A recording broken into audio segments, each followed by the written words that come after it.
Je lis du livre de Matthieu chapitre 4, au verset 7 ce qui suit. Jésus lui dit, il est aussi écrit, tu ne tenteras point le Seigneur ton Dieu. Notre thème, c'est il est aussi. Prions notre Seigneur et notre Dieu. Voici l'ennemi qui a cité la parole. Ça m'amuse parce que la parole, c'est Jésus. Il pensait utiliser la parole pour tromper le Créateur des cieux et de la terre. Il n'a pas foi aux yeux. Seigneur, il aurait pu partir puis chercher une autre occasion. Non. Il veut battre le fer pendant qu'il est chaud. Aide-nous à comprendre. Nous t'en prions au nom de Jésus pour ta gloire éternelle. Amen. Sais-tu pourquoi il a attaqué Jésus pour une deuxième fois? C'est facile, mais non, les questions ne sont jamais difficiles. Ah, je vais remplir ton bulletin pour toi. Hein? Pourquoi a-t-il posé à Jésus une deuxième tentation? Jésus, il vient de passer 40 jours de jeûne et de prière. Alors si sur le plan spirituel, il peut être blindé, peut-être que sur le plan physique, il ne l'est pas. Donc il profite pour tirer encore sur Jésus, pour le déstabiliser. Et c'est pourquoi Jésus lui répond. Tu connais les Écritures? Il est aussi écrit. Pour répondre du tac au tac, il est aussi écrit. Cela veut dire que Jésus connaissait les Écritures.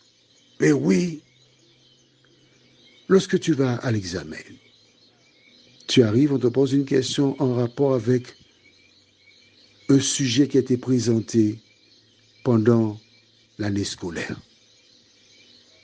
Peux-tu inventer une réponse? Mais non. Si tu n'as pas étudié, qu'est-ce qui se passe? Tu vas essayer de mettre une baboule, mettre des paroles qui n'ont pas de sens, mais on verra très bien, très vite, que tu n'as pas appris la leçon. Tu auras un 0 ou bien un 2, qu'importe. Pourquoi? Parce qu'au lieu d'apprendre ta leçon, tu jouais. Ou bien tu regardais Neymar, tu regardais Messi. Et là, tu as perdu ton année scolaire. Pour que Jésus dise à Satan, il est aussi écrit, c'est parce qu'il connaissait la parole. La question que je te pose là, ce matin, tu as des livres de méditation, tu passes à la librairie, tu as récupéré plusieurs ouvrages, des auteurs qui parlent de choses bibliques. Tu as 2, 3, 4, 5 livres de méditation. Maman, purée. Avec tout ça de livres de méditation, tu es blindé.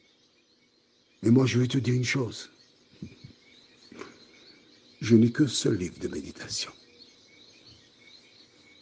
Le reste, je le passe dans la Bible. Je lis la Bible. Et je dis à toutes et à tous, il faut lire la Bible. Lis la Bible. Lis la Bible, prie chaque jour. C'est ce qui te donne la force. Si tu ne lis pas la Bible, tu ne peux pas croître, tu ne peux pas grandir, tu restes un nain. Et quand quelqu'un parle, si tu ne connais pas la parole, tu dis Amen, tu pries. Tu sais ce que veut dire Amen? Amen veut dire je suis d'accord. Alors quand des personnes parlent, si tu ne connais pas la parole et tu dis Amen, tu donnes ton accord alors que c'est une bêtise qu'elle a dite. Tu ne savais pas ça. Maintenant, tu le sais. Quand quelqu'un dit quelque chose et tu n'es pas convaincu de ce qu'elle dit, tu n'as pas l'assurance que c'est biblique, ne dis pas Amen. Garde ta bouche fermée. Pas avec un petit carnet. Et quand tu entends des choses, tu notes ce qu'on dit. Et puis après, tu rentres chez toi, tu prends ta Bible, tu lis pour voir si ce qu'on a dit, c'est la vérité. C'est ce qu'il faut faire. Prions. Notre Dieu, notre Père, Jésus répondit à l'ennemi, il est aussi écrit, parce qu'il connaissait la parole. Seigneur, tu es témoin que j'ai toujours dit à toutes celles et à tous ceux qui reçoivent les WhatsApp de lire la parole. J'ai toujours dit cela, Seigneur. Là maintenant, je pense qu'ils ont compris pourquoi ils doivent lire la parole.